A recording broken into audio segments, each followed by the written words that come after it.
वर्तमान नेताओं के बुद्धि में भी है, वो हर चीज वोट बैंक के नाते, जाति के नाते देखते हैं।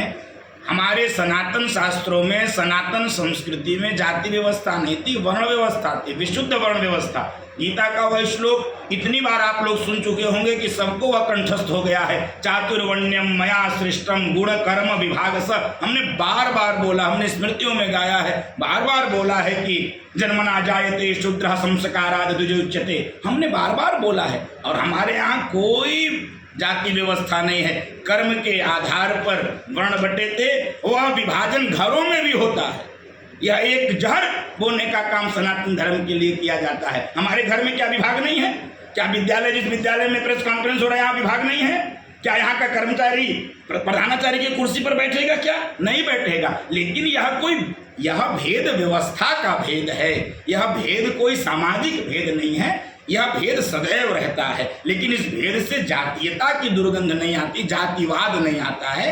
हमारे हिंदू धर्म में भी वो व्यवस्थाओं का विभाजन है। वह कहीं से रंग भेद, वर्ण भेद, छुआछूत, अस्पृश्यता का कोई स्थान नहीं है। और ये राजनेताओं को तो मैं क्या ही बोलूं, इनसे ज़्यादा बोलना भी ठीक नहीं है। इनकी विनाश काले विपरीत बुद्धि, विनाश का समय निश्चित रूप से ऐसे नेताओं का आ रहा है। बहुत हो गया। हिंदू समाज को तोड़ तोड़ कर जातियों में, और किसी समाज का वोट जाति में और क्यों नहीं तोड़ के मांगते? सारे धर्मों में जातियां हैं। मुसलमान भी जातियों में बटे, ईसाइयों में भी। चर्च के नाम पे वो रोमन और कैथोलिक अनेक चर्चों के नाम पर बटे हुए हैं। विभाजन क्यों बार बार? क्योंकि हिंदू समाज को तोड़ना, वो बहुसंख्यक समाज है, ज़्यादा मात्रा में है, उसको तोड़ना बहुत आसान लगता है छोटे छोटे जातियों में। तो यह राजनेताओं को मेरी चुनौती ही नहीं है, मेरी हिदायत भी है। उनको समझना चाहिए हिंदू समाज को तोड़ने का यह जो पाप अपने सिर ले रहे हैं, इस जन्म में भी भोगना पड़ेगा, आगे की भी जन्मों में भोगना पड़ेगा, उनकी पीढ़ियों को भी भोगना पड़ेगा।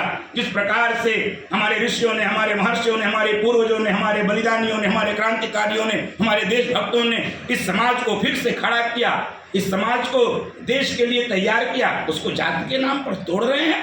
शास्त्रों में जातिवाद ढूंढ कर लाते हैं, शास्त्रों में कहीं जातिवाद नहीं है। जिस गुरुदेव के गुरुकुल में सांदीपनी पढ़ते थे, जिस गुरुकुल में भगवान कृष्ण पढ़ते थे, उसी में सुदामा पढ़ते थे। जिस गुरुकुल में भगवान राम पढ़ते थे, उसी गुरुकुल में निषाद राज गुह पढ़ते थे। निषाद राज गुह कदाचित अंदर जाने से परहेज करते हैं, भगवान राम स्वयं हाथ पकड़ कर बैठाते हैं। शास्त्र में वर्णन है, अपने स्थान पर कहीं जातिवाद नहीं है। जातिवाद हमारे दिमाग में है, कम से कम हमारे शास्त्रों में और हमारे वेद पुराण में कहीं भी जातिवाद नहीं है। ये गंदी वोट बैंक की राजनीति करने वाले क्षुद्र मानसिकता के राजनेताओं के मन में ये, मुझे तो नेता कहने में भी शर्म आती है इनको।